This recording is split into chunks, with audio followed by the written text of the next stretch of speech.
Welcome to kids spoken world. நம்ம இன்னைக்கு பார்க்க போகிற poem the castle written by Edwin மியோ.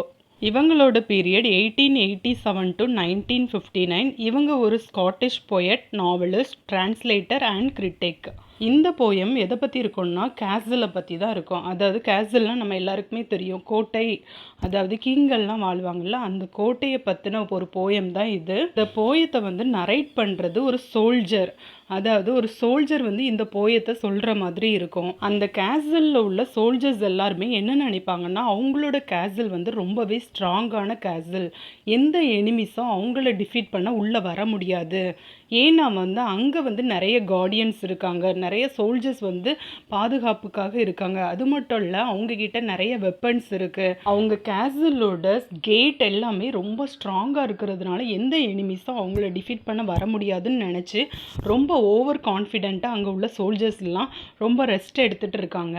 But ஃபைனலாக என்ன ஆகுதுன்னா, அவங்களுக்குள்ளே இருக்கிற ஒரு சோல்ஜர், அதாவது ஒரு காட், ஒரு காவலாளர் என்ன பண்ணுறாங்கன்னா, எனிமீஸ்க்கு சீக்ரெட் கேட்டை சொல்லிடுறாங்க. அதாவது அவங்க உள்ளே வரக்கூடிய அந்த வழியை காமிச்சு கொடுத்துட்றாங்க.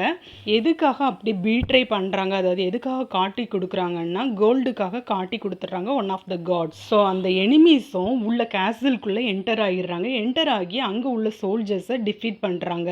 அவங்க ஃபைட் பண்ணவே இல்லை. ஏன்னா அங்கே உள்ளே இருக்கிற சோல்ஜர்ஸ் வாருக்கெல்லாம் ப்ரிப்பேர்டாக இல்லை. ஏன்னா யாருமே டிஃபீட் பண்ண வரமாட்டாங்கன்னு சொல்லிட்டு ரொம்ப ரெஸ்ட் எடுத்துகிட்டு இருந்ததுனால திடீர்னு சடனாக அந்த எனிமீஸ் இவங்களை கேப்சர் பண்ணிடுறாங்க. அதாவது இவங்களை தோற்கடிச்சு கைப்பற்றிடுறாங்க அந்த கோட்டையை. இதுதான் இந்த போயத்தோட ஓவரால் சம்மரி. நம்ம இப்போ போயம்குள்ளே போகலாமா? All through that summer at ease we lay. So அந்த சோல்ஜர் நரேட் பண்ணுற மாதிரி இந்த போயம் இருக்குது. அந்த சோல்ஜர் என்ன சொல்கிறாங்கன்னா, நாங்கள் எல்லாருமே சம்மர் டைம் ரொம்ப ஃப்ரீடமாக இருந்தோம். ஈஸ்னால் ஃப்ரீடமாக இருக்குது, ஃப்ரீடமாக இருந்தோம். வி லே அப்படின்னா நாங்கள் படுத்திருந்து ரெஸ்ட் எடுத்துகிட்டு இருந்தோம். And daily from the turret wall. Turret அப்படின்னா டவர், அதாவது உயரமான wall. We watched the mowers in the hay. So அந்த மாதிரி உயரமான அந்த டவரில் இருந்து நாங்கள் மூவர்ஸ் அப்படின்னா இந்த புல்களெல்லாம் அறுப்பாங்கள்ல, அறுவடை செய்வாங்கள்ல, அவங்கள நாங்கள் பார்த்துட்டு இருந்தோம் அந்த டவரில் இருந்து. ஹே அப்படின்னா காய்ந்த புல்களெல்லாம் அறுக்கிறது. அவங்கள அங்கே டவர் மேலே இருந்து இவங்க வாட்ச் பண்ணிட்டு இருந்தாங்களாம். And the enemy half a mile away. So இந்த சோல்ஜர்ஸ் எல்லாரும் என்ன திங்க் பண்ணாங்களா, நம்மளோட எனிமி half a mile தள்ளி தான் இருக்கிறாங்க. they seemed no threat to us at all. இந்த சோல்ஜர்ஸ் எல்லாருமே என்ன நினச்சாங்கன்னா, அவங்க மூலமாக இவங்களுக்கு எந்த த்ரெட்டும் இல்லை. த்ரெட் அப்படின்னா டேஞ்சர். அவங்க மூலமாக எந்த டேஞ்சரும் வரப்போகிறது இல்லைன்னு நினச்சாங்களாம். For what we thought had we to fear with our arms and provender load on load. அதாவது அந்த சோல்ஜர்ஸ் என்ன நினச்சாங்களாம், அவங்க ஃபியர், பயப்பட தேவையே இல்லை. ஏன்னா அவங்கக்கிட்ட ஆர்ம்ஸ் இருக்குது. ஆர்ம்ஸ்னால் வெப்பன்ஸ் இருக்குது. ப்ரோவெண்டர் அப்படின்னா ஃபுட்டு, தேவையான ஃபுட்டு இருக்குது அவங்கக்கிட்ட. லோட் ஆன் லோடு, அதாவது நிறையா இருக்குது அவங்கக்கிட்ட. அவர் டவரிங் பேட்டில்மெண்ட்ஸ். டவரிங் பேட்டில்மெண்ட்ஸ் அப்படின்னா மேலே டவர் மேலே இருந்து சோல்ஜர்ஸ் எல்லாரும் ஓப்பனிங் டு ஷூட், அதாவது ஷூட் பண்ண அப்படி ரெடியாக இருப்பாங்களாம். ஸோ அந்த மாதிரி பேட்டில்மெண்ட் அவங்கக்கிட்ட நிறையா இருக்குது.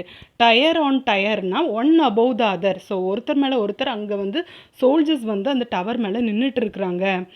And friendly Alice drawing near on every leafy summer road.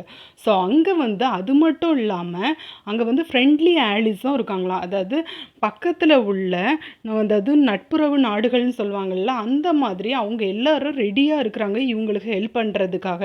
On every leafy summer road, அதாவது பக்கத்து நாடுகளில் உள்ள அந்த ஆலிஸும் அந்த சம்மர் ரோடில் ஃபுல்லாக இருக்கிறாங்க. அதாவது எல்லாருமே பக்கத்தில் தான் இருக்கிறாங்க அவங்களுக்கு ஹெல்ப் பண்ணுறதுக்கு. அதனால் எனிமீஸை நினச்சி பயப்பட தேவையில்லைன்னு சொல்லிட்டு அங்கே இருக்கிற சோல்ஜர்ஸ் நினைக்கிறாங்க. Our gates were strong, our walls were thick. So அந்த கேசலோட கேட் ரொம்ப ஸ்ட்ராங்காக இருக்குது. அங்கே உள்ள வால்ஸ், அந்த சுவர்கள்லாம் எப்படி இருக்குதா, ரொம்ப திக்காக இருக்குது. So smooth and high. So ஸ்மூத்தாகவும் இருக்குது, ரொம்ப ஹை, உயரமாகவும் இருக்குது. No man could win. So எந்த மனுஷங்களாலையும் உள்ளே வர முடியாது. A foothold there, no clever trick could take us dead or quick. Foothold அப்படின்னா பொசிஷன். ஸோ அவங்களோட பொசிஷன் வந்து ரொம்ப கிளவர் ட்ரிக். ஸோ எந்த ஒரு புத்திசாலித்தனமான ட்ரிக்காலையும் அவங்கள வந்து பிடிக்க முடியாது. டெட்டாவோ இல்லைன்னா உயிரோடையோ இல்லைன்னா அவங்கள கொன்னும் அவங்கள வந்து பிடிக்க முடியாது. ஏன்னா அவங்க வந்து அவ்வளோக்குள்ள சேஃபாக இருக்காங்கன்னு சொல்லிட்டு நினைக்கிறாங்க. Only a bad could have gotten. So அந்த கேசல்குள்ளே வரணும்னா ஒன்லி பேர்டு, ஒரு பறவையால் மட்டும்தான் வேணால் உள்ளே நுழைய முடியும், மனுஷங்களால் உள்ளே வர முடியாதுன்னு சொல்லிட்டு அந்த சோல்ஜர் வந்து சொல்கிறாங்க. What could they offer us for bait. Bait அப்படின்னா வசியப்படுத்துறது, அடுத்தவங்களை வந்து அவங்க வழிக்கு கொண்டு வர்றது. ஸோ அப்படி அவங்க வந்து எங்களோட சோல்ஜர்ஸை அவங்க வழிக்கு கொண்டு வர்றதுக்கு அப்படி அவங்க என்ன கொடுத்துட முடியும், என்ன ஆஃபர் பண்ணிட முடியும். Our captain was brave and we were true. So எங்களோட கேப்டன் வந்து ரொம்ப தைரியமானவர், ஸோ ரொம்ப கரேஜானவர். அண்ட் வி வர் ட்ரூ, நாங்கள் வந்து உண்மையானவங்க. There was a little private gate. எங்களோட கேசலில் ஒரு ப்ரைவேட் கேட் வந்து இருக்குது. A little wicket gate. Wicket gate அப்படின்னா ஒரு ஸ்மால் கேட். விக்கெட் அப்படின்னா ஒரு ஈவில், கெட்ட எண்ணமுள்ள. த விசன்ட் வார்டர்னா அண்ட் ஏஜ்டு ஓல்டு காட், அதாவது ஒரு வயசான ஒரு காட், ஒரு காவலாளர் என்ன பண்ணியிருக்காங்கன்னா லெட் தம் த்ரூ. அந்த விக்கெட் கேட், அந்த ஸ்மால் கேட்டுக்கு போகிற பாதையை வந்து காமிச்சு கொடுத்துருக்காங்க அவங்களோட எனிமிஸ்க்கு.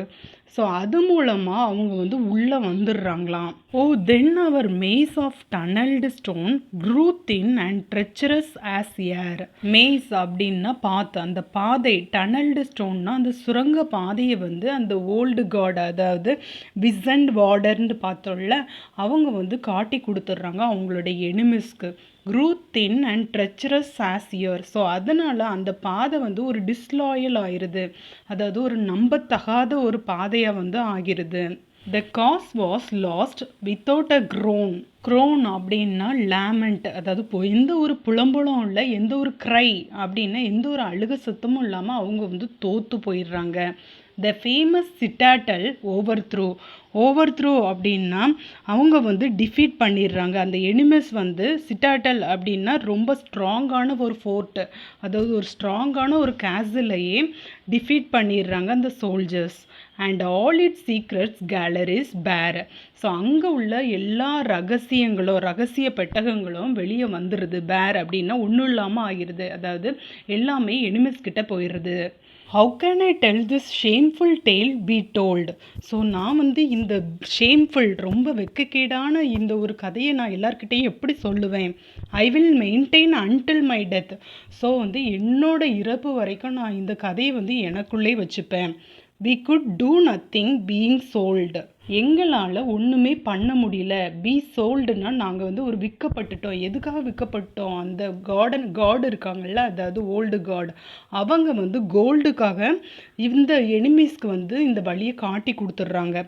அவர் ஒன்லி எனிமி வாஸ் கோல்டு. அதனால் எங்கள் எனிமி யாருன்னா அந்த கோல்டு தான். And we had no arms to fight it with. So எங்களோட எனிமி வந்து கோல்டாக இருக்கிறதுனால அதுக்கிட்ட நாங்கள் எந்த வெப்பனை வச்சு ஃபைட் பண்ண முடியும் அப்படின்னு சொல்லிட்டு இந்த சோல்ஜர் வந்து சொல்கிறாங்க, புலம்புறாங்க. இதோட இந்த போயம் முடியுது. உங்களுக்கு இந்த போயம் வந்து நல்லா கிளியராக புரிஞ்சிருக்கும்னு நம்புகிறேன். இந்த வீடியோ உங்களுக்கு யூஸ்ஃபுல்லாக இருந்துச்சுன்னா என்னோட சேனலை லைக் பண்ணுங்கள், ஷேர் பண்ணுங்கள் அண்ட் சப்ஸ்கிரைப் பண்ணுங்கள். தேங்க்யூ.